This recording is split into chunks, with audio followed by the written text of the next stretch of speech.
na itakujenga wewe vizuri, utaweza kufahamisha vizuri familia yako na watu wote kwa ujumla.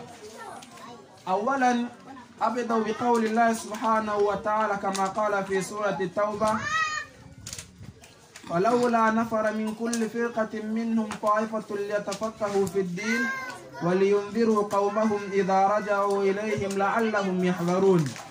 Kwa aya hii ambayo katika surati at-Tauba Allah subhanahu wa ta'ala anatuambia leti ya kwamba tungetoa kundi lolote miongoni mwetu likaenda sehemu kwenda kutafuta elimu, lengo na madhumuni pale litakapomaliza kusoma lirejee katika mji wake na liweze kuwafundisha kile ambacho limevuna kule, ili wale wote ambao wamebaki nyumbani waweze kuongozeka.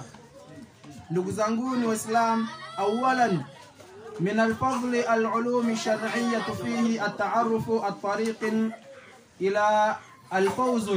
Kwanza kabisa kunako kujua elimu ya kisheria ndiko kuna njia ambayo itakupeleka wewe uweze kuingia